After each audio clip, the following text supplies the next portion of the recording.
Hello everyone, welcome back to the Strike Point Media channel. Please subscribe and like my videos because today I am taking you into one of the most extraordinary turning points of modern warfare. A night when the world's perception of power, security, and vulnerability was shattered in a storm of fire and steel. This is the story of how Ukraine struck back, reaching deep into Moscow, a city long thought to be untouchable, and turned it into what witnesses called a firestorm. It is not just a headline, it is not just another clash in a long war. It is a moment that redefined the battlefield and reminded everyone that no fortress is beyond reach. Imagine standing in Moscow, a city of over 12 million people, proud, historic, and filled with the monuments of political and cultural dominance. It is midnight, the streets are calmer than the day, the neon lights of modern buildings flicker, the iconic Kremlin stands as it has for centuries, and the air is heavy with the ordinary hum of a metropolis. Suddenly, the distant roar of engines that are not cars, not planes, but swarms of drones slices through the silence. People look up, puzzled, confused at first, until the sky flashes. Explosions ripple across the horizon, windows shatter, alarms scream, and in the blink of an eye, Moscow transforms from a glittering capital into a battlefield. Flames shoot skyward, black smoke billows, and a firestorm begins to consume parts of the city. The exterior of Moscow on this night is no longer the image of grandeur, but the picture of chaos, fear, and violent energy. The exterior view matters because it is what the world saw, and the images told the story faster than any words could. Skyscrapers lit not by advertisements, but by fire. Boulevards littered with burning vehicles. Apartment blocks with holes punched through their walls, and flashing lights of emergency responders weaving desperately through barricaded streets. Cameras from mobile phones captured towers of flame that looked like scenes from an apocalyptic movie, except this was no fiction. This was the capital of Russia under attack. The exterior narrative showed that the war was no longer confined to distant front lines in Donbas or Kharkiv. It had come to the very doorstep of power. The mighty city that once projected authority now looked fragile, wounded, and exposed. Inside, the story took a different tone. The interior was not about explosions in the sky, but about human hearts pounding in fear, about families gathered in cramped basements whispering prayers, about children asking their parents what that thunderous noise meant. In apartments across the city, lights flickered as power stations shook from the impact, glasses fell from shelves, and curtains blew inward from shattered windows. People rushed into stairwells, some hiding in underground metro stations that became makeshift bunkers. The interior of Moscow's homes told a story of anxiety and helplessness. A mother clutched her phone, refreshing social media channels for updates. A father tried to reassure his kids, even though his own voice trembled. And neighbors huddled together, sharing rumors about whether more waves of drones were coming. The interior of the firestorm was not just walls and ceilings. It was the human struggle to understand how their invincible city could be pierced. When analysts look at performance, they speak about machines, weapons, and tactics. On this night, Ukraine's performance shocked the world. The drones launched were not random tools of destruction. They were coordinated instruments of precision. They flew low, hugging the earth to avoid detection, slipping under radar networks, and darting between defense zones. They carried payloads designed to ignite chaos without wasting resources.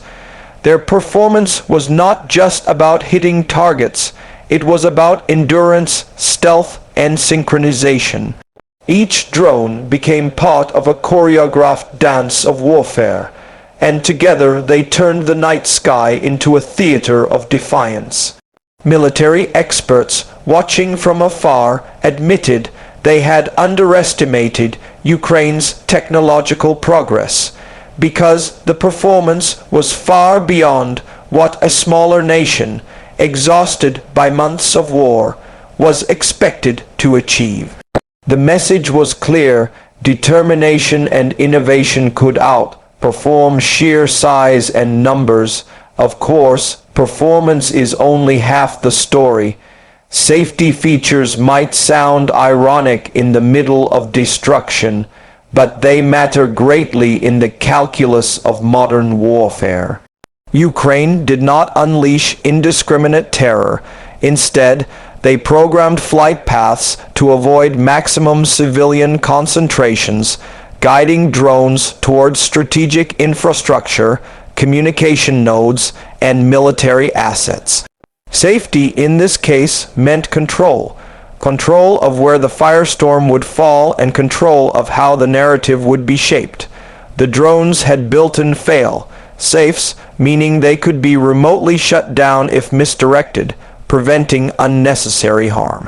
On the opposite side, Moscow's safety features, the anti-air systems like Pantsir and S-400, were tested to their limits.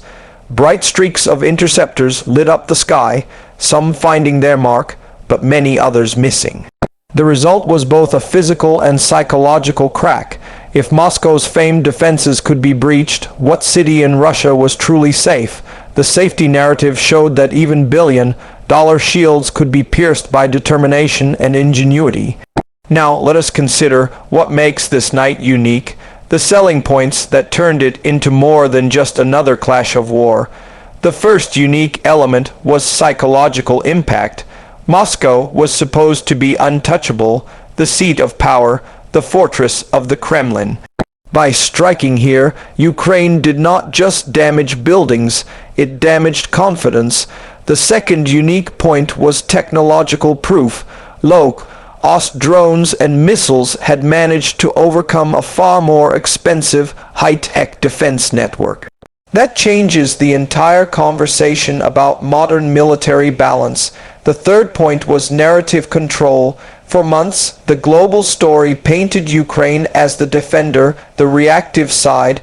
With this strike, Ukraine became the aggressor in headlines, flipping the script and commanding attention. Images of Moscow in flames were broadcast worldwide, creating a visual symbol of resistance that no speech could match. These unique selling points made the firestorm not just a local event, but a global lesson. The price, however, was heavy. In literal terms, the strikes caused billions in damage. Government buildings, infrastructure, and communication hubs were crippled, businesses were halted, and entire neighborhoods lost power. The economy took a direct hit as the cost of rebuilding loomed over the capital, but the financial cost was not the most severe. The psychological price carried greater weight. Citizens lost faith in their government's ability to protect them. Elites whispered about their own vulnerability, and the Kremlin was forced to confront the fact that its aura of invincibility had been shattered. For Ukraine, the price was also real, the risk of escalation.